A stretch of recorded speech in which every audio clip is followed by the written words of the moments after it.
dissatisfied with the way things are. And part of my dissatisfaction is what I perceive to be high levels of corruption and the fact that our public officials have betrayed us as a people. There is no attempt by the government to remove cash, meaning paper money, from the system. 5 minutes later. Very soon this position of a human being exchanging cash and so on, that is going to disappear from the banking system very soon. The structure of our economy must nurture public safety rather than criminality. Hello everyone. Now there is a revolution that is being planned in Jamaica. Now I'm talking about the Gen Zs of Jamaica, the youths of Jamaica. Now after watching whatever happened in Kenya, now the leaders, the corrupt leaders in Jamaica have panicked. They're in their panic because they are seeing there is going to be a very big demonstrations, very big protest to get them out of office. So let's watch this video, then have a quick discussion at the end of it. Thank you so much. Wagwan. Today we're going to talk about revolution and corruption, Jamaica's political history. Jamaica is a country known for its natural beauty, but its political history is also rich and complex. From colonialism to independence, Jamaica's political landscape has been marked by revolution and corruption. The country's first political parties, the People's National Party, PNP, and the Jamaica Labour Party, JLP, were formed in the 1930s in the midst of a growing movement for independence from British colonial rule. In 1962, Jamaica gained independence, but the transition to self-governance was not without its challenges.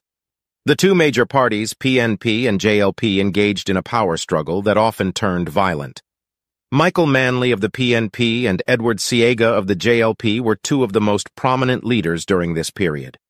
They had very different visions for Jamaica's future, with Manley promoting a socialist agenda and Siega advocating for capitalism. But corruption was also rampant during this time, with politicians using their power to enrich themselves and their cronies at the expense of the people. Grassroots movements and civil society groups emerged to challenge the status quo and demand social justice and human rights for all Jamaicans. Jamaica's cultural and artistic traditions, including reggae music and Rastafarianism, also played a key role in the country's political history, inspiring and mobilizing people to fight for change.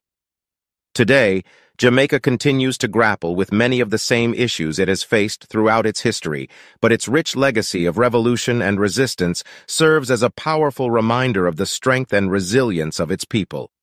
Thanks for watching. Don't forget to like and subscribe to Jamaica by Design for more informative content.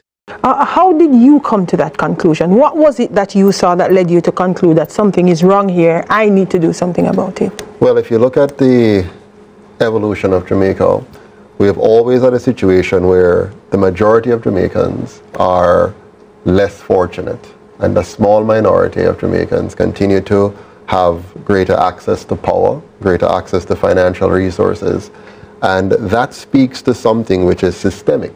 And I don't think we have ever turned the corner on the colonial model of master-slave economics, where take, for example, our current political model. Only those who have a lot of money have any chance of winning. That's a system problem. If you are going to avail yourself of the law, only those who have a lot of money are able to access the legal system in the ways that would protect them. So it tells me that we have a systemic problem. And I've watched this as a child growing up with a single mother, a poor single mother, and seeing how she struggled to make ends meet. And no matter what she does, if she doesn't have somebody in power that's going to look out for her and give her a break, then she's not going to make it. And that obtains for the vast majority of Jamaicans. Everything is about connection. It's about who you know, as opposed to having a system of objective laws that applies to every Jamaican equally. I know Gavin just said that the law says that we're equal. Well, what a law says and what actually obtains are two different things. So the law says that we're equal, but the practice of the law does not treat us equally. Okay. And what we want is a set of laws that are truly objective And then when they're applied objectively, regardless of one's financial position. Joseph, when we talk about, Mr. Pattison, when we talk about corruption, typically we hear, you know, let's just get rid of all of these politicians. This will fix it. It's the politicians that are problematic. What is the problem? Sure. The problem of corruption in Jamaica is one of system design.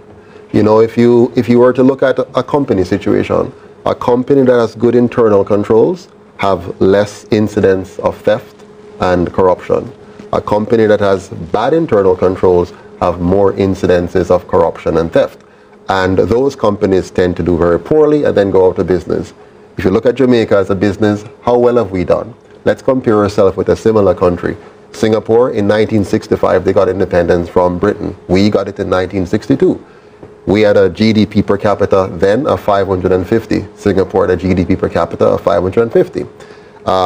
Look at us today. Singapore has a GDP per capita of over 63,000 US per person. We have between 7,000 and 9,000 per person. Why is that? Singapore focused on ensuring that they had a zero tolerance for corruption, and they ensured that they had the rule of law that was enforced rigidly and without excuse, and nobody was exempted from that. As a result, they created a safe, clean, and orderly environment that any person in Singapore can achieve their maximum potential. They also invested in a high-quality education system that brought the standard of discussion and governance in the minds of Singaporeans to a level where politicians were kept in check. We in Jamaica, what have we done? We have created an environment where we have divided our people into two tribes, and they're fighting each other consistently. We have a low-quality education product, which means most Jamaicans cannot engage in the dialogue properly about good governance and what it means. And we end up with a productivity level that's very low and a crime level that's very high. Singapore has low crime. They also have high economic output, and they have very low corruption. They're, in fact, almost #1 in the world. We in Jamaica need to learn from them, and first of all, change our political system so that we curb corruption by having effective checks and balances. Understood. Singapore paid a heavy price, though. And so, Montel, I don't know. We hear that often. I'd love to hear the heavy price that they We cite Singapore all the time. I heard Orlando Pattison the other day talk about the fact that this issue of crime and violence and the disorderliness, it would appear, of democracies is particular to democracies because of the nature of democracies. So is it then, from your critique, I'm hearing that what we are having is really a problem with democracy? Is it that we need a different kind of political system? I'm coming to you. Yes, okay. To bring about the kind of anti-corruption initiatives that will really see the Jamaican state growing in a way that will bring about the orderly society that we imagine. There's no doubt for me that we need a new system and we need new leadership.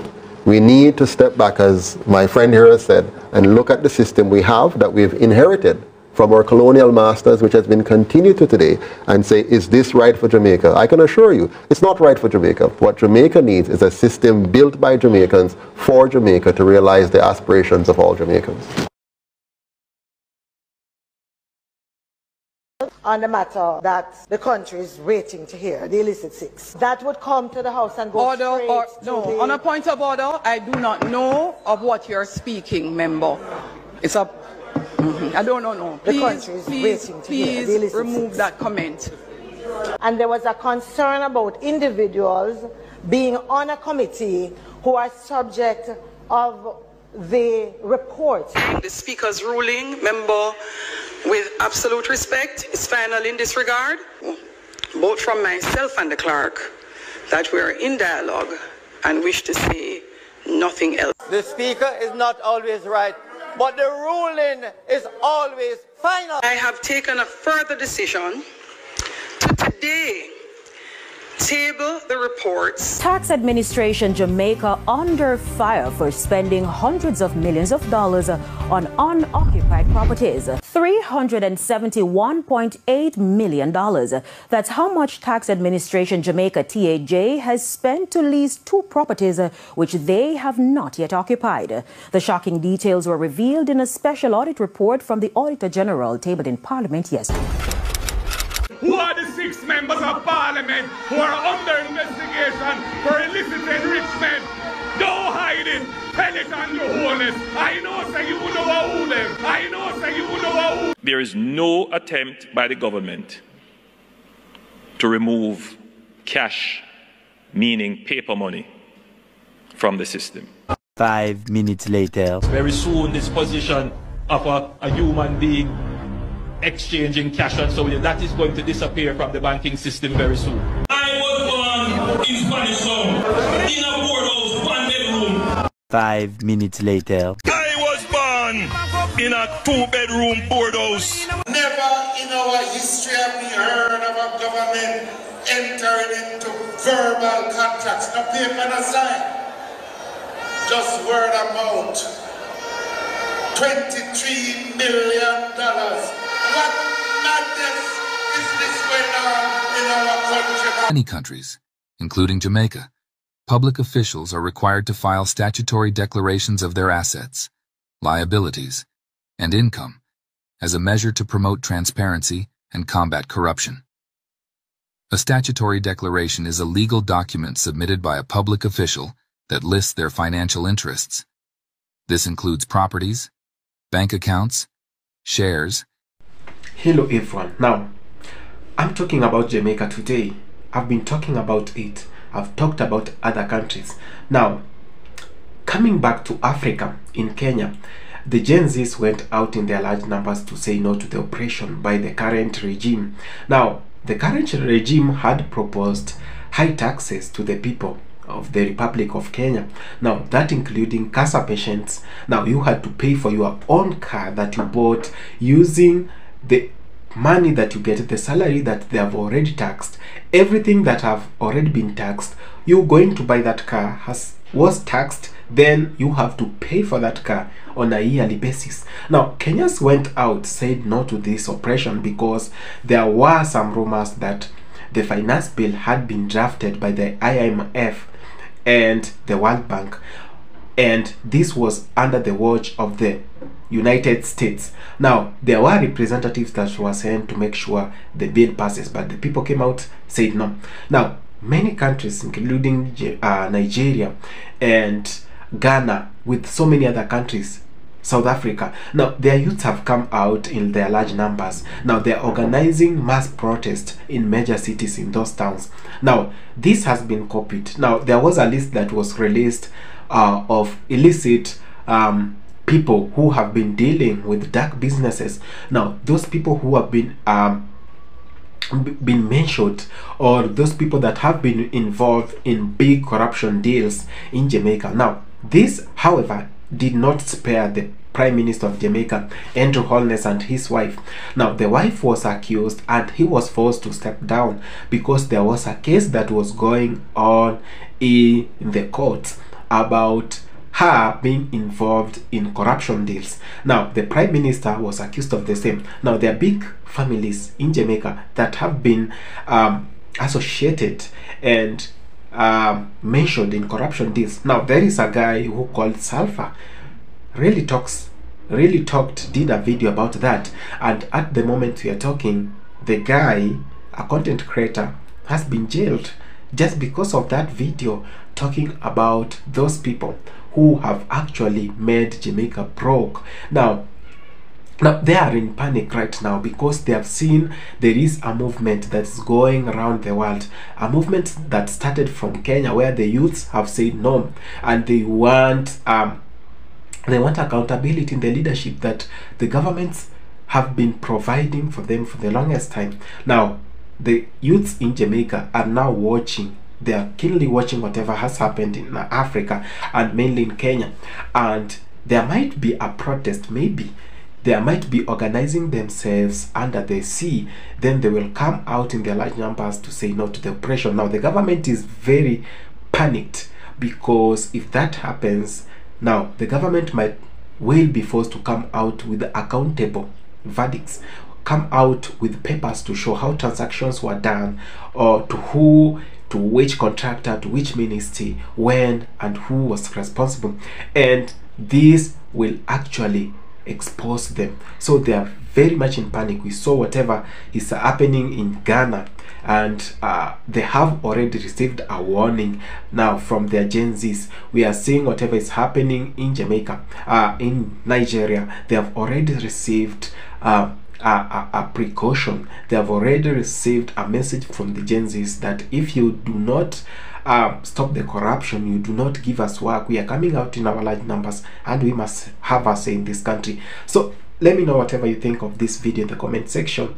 Thank you so much.